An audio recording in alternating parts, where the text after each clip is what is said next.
প্রথম ভিডিওটা কি ভালো লেগেছে? ফুপো বলেছিলাম না আরেকটা ভিডিও আছে যেখানে আরও মজার মজার জিনিস নিয়ে আসবো ফুপো। তো এটা হচ্ছে ভিডিওর সেকেন্ড পার্টটা। তো প্রথমে আমি তোমাদেরকে দেখিয়েছিলাম রেইন ফরেস্ট ক্যাফে। আজকে আমরা এই রাস্তাটার আরেকটু হাঁটবো। এটা অনেক বড় একটা রাস্তা, দেখো শুরুতেই বুবুর নাম খুঁজে পেয়ে গিয়েছি, দেখেছো এটা একটা রেস্টুরেন্ট ছিল। এরপরে দেখো একটা টিয়া পাখি ক্যাপ্টেন সেজেছে, ও কিন্তু কথা বলছে জানো।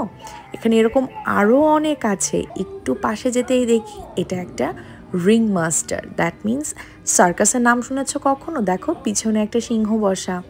এটা একটা হন্টেড হাউস ছিল, দেখো লোকটার মাথার অর্ধেক নেই, ও কথা বলে, আবার এই কঙ্কালটাও কথা বলে। একটু পরে উপরে তাকিয়ে দেখি ওমা ওখানে তো আরেকজন বসা।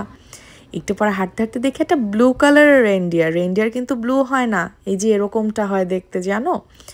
তারপরে দেখি একটা বিশাল বড় বার্গার, আর এই ক্যারেক্টারটার নাম হচ্ছে ফ্র্যাঙ্কেনস্টাইন। ফুপো যখন ছোট ছিল তখন এই কার্টুনটা আমি খুব দেখতাম। এরপরে ঘুরতে ঘুরতে চলে আসি বিলিভ ইট অর নটের আরেকটা বিল্ডিংয়ে।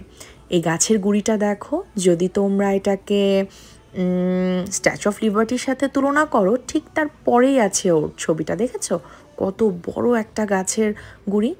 আর এই যে ফেরারি কার্ডটা, এটা কিন্তু পুরোটা হাতে বানানো, কাঠ দিয়ে, তাও আবার মজার না। একটু এপাশে আসতে দেখি একটা ঘোড়া, আর এই ঘোড়াটা কি দিয়ে বানানো জানো? বুবুর রান্নাঘরে চামচ আছে না, স্টেনলেস স্টিলের চামচ, এটা কিন্তু চামচ দিয়ে বানানো, দেখো কাছে থেকে দেখলেই তোমরা বুঝতে পারবে। আর একটু এপাশে হচ্ছে জ্যাক স্প্যারো, মনে আছে তোমাদের পাইরেটস অফ দ্য ক্যারিবিয়ান মুভিটার কথা? এটা হচ্ছে গাড়ি সব কলকবজা দিয়ে বানানো, কি মজার না।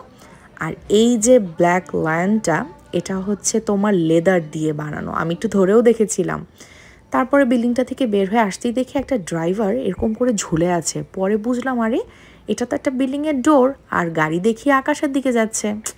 কাহিনী কি বুঝতে একটু সময় লাগছিল অবশ্য, আমি রাস্তায় দাঁড়িয়ে চিন্তা করতে করতেই বুঝলাম আরে বাবা এই বিল্ডিংটাই তো কাত হয়ে পড়ে আছে, কেমন না বলো তো। আবার দেখো ওখানে কিন্তু একটা লোক কাজও করছে, আর বিল্ডিংয়ের ঠিক মাথাতে একটা কিংকং দাঁড়ানো, খুব মজার আসলে এই সবগুলো বিল্ডিং। আর একটু এই পাশটাতেই ছিল এটার নাম হচ্ছে স্পিডওয়ে, একটা রেসিং ট্র্যাক। সবাই এখানে এরকম গাড়িতে উঠে রেস করে, উপর থেকে দেখেছো তোমরা, খেলনায় খেলেছো না?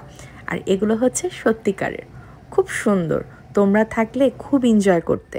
ইনশাল্লাহ তোমরাও একদিন আসবে এখানে। এরপরে ফুপো হাঁটতে হাঁটতে সব ডাইনোসরদের মাঝখানে চলে আসলাম।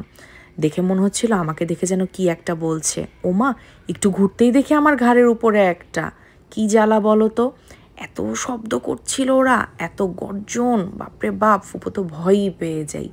দেখো কত বিশাল একটা ডাইনোসর। মজার ব্যাপার কি জানো, ডাইনোসর এখন আর নেই, থাকলে মনে হয় ফুপো একটা পালতাম। ফুপোর কিন্তু ডাইনোসর খুব পছন্দ। সব ডাইনোসর কিন্তু মানুষ খায় না, যেমন এটা খুব নিরীহ, ওরা ঘাস খায়, ওই যে বড়টা ওরা পাতা খায়। আবার কিছু কিছু আছে বেশ ডেঞ্জারাস, যেমন এটা। তোমরা কি ওদের ক্যারেক্টারগুলোর নাম জানো? ক্যারেক্টার না আসলে ওরা তো এক একটা প্রজাতি ছিল, ওদের নাম জানো কি? আমি না সবগুলোর নাম জানি না, জানলে আমাকে কিন্তু ফোনে অবশ্যই জানাবে। আর দেখো কত বড় একটা ডাইনোসর, ওর পায়ের কাছে কিন্তু ডিম আছে, তোমরা দেখতে পাচ্ছ, দ্যাট মিন্স ও একটা মা ডাইনোসর, ওর বাবুদেরকে পাহারা দিচ্ছে।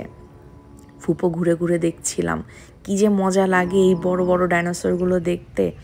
দেখো কিভাবে করে আর চোখে ফুপোকে দেখছে, মজার না?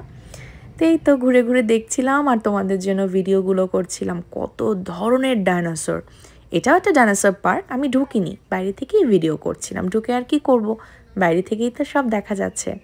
তোমাদের আইস এজ মুভিটার কথা মনে আছে, যখন একটা সময় পৃথিবীতে একটা সাইডে অনেক বরফ ছিল, ওই হাতিটার কথা মনে আছে? দেখো কত লোমশ একটা হাতি। এখন কিন্তু আর এরকম নেই, কারণ এখন তো আর এত বরফ থাকে না। এত কিছু দেখতে দেখতে হঠাৎ করে আমি বলি কি ব্যাপার এটা নড়ে কেন, তারপরে বুঝলাম এটা তো সত্যিকারের শিয়াল মামা।